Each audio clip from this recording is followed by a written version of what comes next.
Olá, melhores leitores, tudo bem? Aqui quem fala é o Rafa e eu sou o criador do canal Os Melhores Livros e também do blog Os Melhores Livros. Eu estou muito feliz aí que vocês estão acompanhando esse vídeo hoje para a gente falar aqui do Grisha Verso, especificamente do Sombreossos, né? O primeiro volume dessa trilogia, que é a trilogia Sombreossos, que está bombando aí em diversas redes sociais e também na Netflix. Roda a vinheta.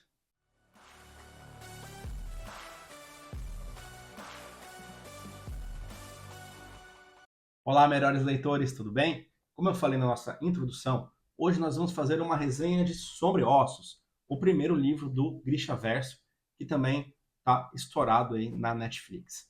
Então, pessoal, essa é uma obra escrita por Leide Bardugo, foi publicada no Brasil pela editora Planeta Minotauro, com essa capa aqui.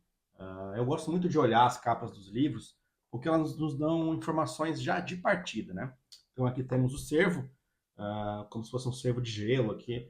Então já me dá algumas informações que esse cervo pode ser importante na história de um lugar gelado também.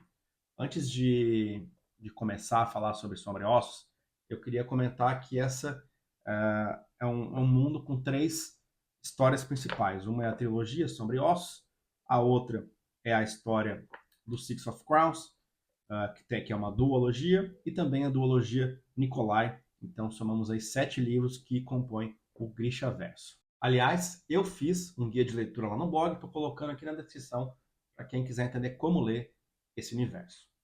A ambientação da história de Sombreossos é, de fato, bem interessante. Nós vamos acompanhar o livro em primeira pessoa, narrado pela Alina Starkov. Ela é uma órfã que, nesse momento que está narrando o livro, trabalha como cartógrafa nas fileiras do exército de Hakva. Esse país, Hakva, ele é dividido por uma sombra, que é comumente chamada de não-mar ou dobra das sombras, dentro da qual vivem monstros malignos chamados Volcras, né? E essa sombra ela aterroriza esse país e separa então Ravka Leste de Ravka Oeste e há diversas cidades fronteiriças ali pelas quais o exército comanda travessias com a ajuda dos Grishas. Os Grishas, que dão nome aqui ao Grishaverso, né, são uma espécie de magos e magas que existem nesse mundo, ou seja, são seres poderosos e vivem na corte. Esse mundo ele lembra muito a Rússia czarista, e até por isso o Rick Riordan, o criador do Percy Jackson, ele fala aqui na contracapa que lembra muito Ana Karenina, um clássico aí russo de Lev Tolstói. Recomendação aí, livro excelente. Então, a Alina ela tem um amigo, que é o Mali, frequentou o orfanato com ela, e pelo qual ela nutre uma paixão escondida. Muito bem, pessoal, antes de avançar na obra aqui, eu queria fazer uma ressalva, que eu também fiz um texto lá do blog, focado em quem conheceu Sombra e Ossos pela Netflix. A primeira temporada da Netflix, ela mistura a história do Sombra e Ossos com o primeiro livro da duologia Six of Crowns, que se chama Sangue e Mentiras.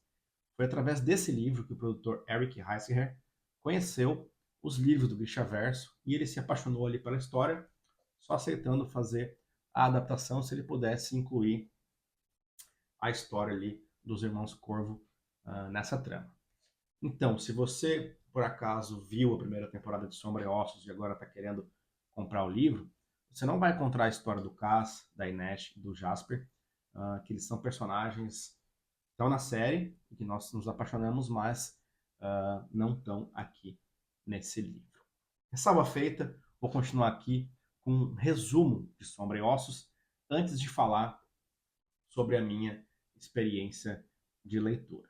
Bom, então temos aqui uma fantasia com mais ou menos 280 páginas, então é uma fantasia pequena se a gente comparar, e que ela se desenvolve de uma forma bem rápida. Já no terceiro ou quarto capítulo, a gente descobre que a Alina Starkov ela é uma conjuradora da luz, que é uma espécie de escolhida, né? Algo que apenas existia na mitologia desse mundo. A gente descobre isso porque quando o exército está fazendo uma travessia de Ravka Leste para Ravka Oeste, atravessando o não-mar, tudo dá errado. E quando os Volcas estão prestes a devorar o Mali, ela acaba involuntariamente aí soltando o seu poder. A partir daí, ela é levada por um ser chamado Darkling para a corte de Ragva, onde ela passa a ter treinamentos Grishas. O Darkling ele é o líder do exército Grisha, também é o mais poderoso de toda a Ragva, e ele é basicamente um conjurador das sombras e um amplificador.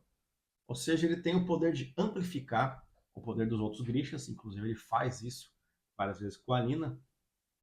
E nessa corte a gente vai acompanhar a Alina e toda a história vai se girar em torno principalmente desses três personagens, a Alina, o Mali e o Darkling.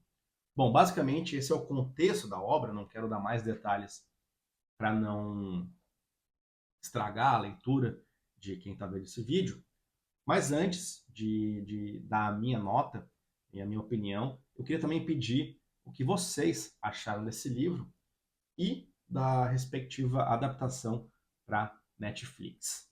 Bom, para mim, eu acabei dando nota 3 lá no Scooby, ou seja, é um bom livro, recomendo a leitura, mas não foi algo assim life-changing na minha experiência de leitura.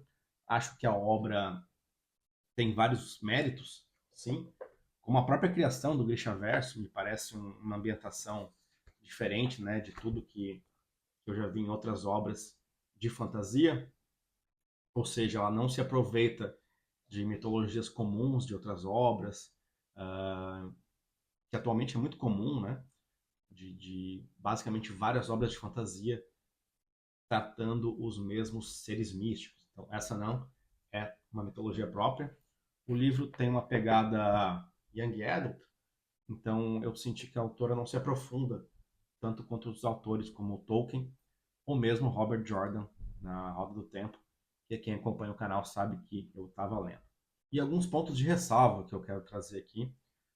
Parece que tudo acontece muito rápido, principalmente no começo, em poucos capítulos a Alina já está mudando completamente de ambiente, sendo transportada para a corte, ali a pedido do Darkling, não tem uma construção prévia grande.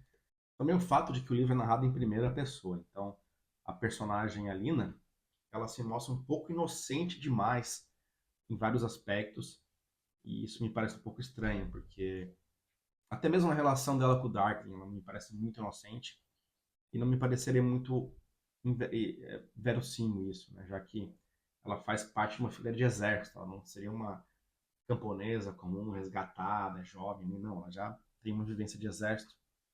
E para finalizar as minhas ressalvas, é que essa obra tem basicamente três personagens importantes, o que fica bem claro durante toda a obra, e alguns personagens secundários, mas durante toda a obra é meio que possível prever já um pouco de encaminhamento, né, do que vai estar acontecendo ao longo aí das 280 páginas.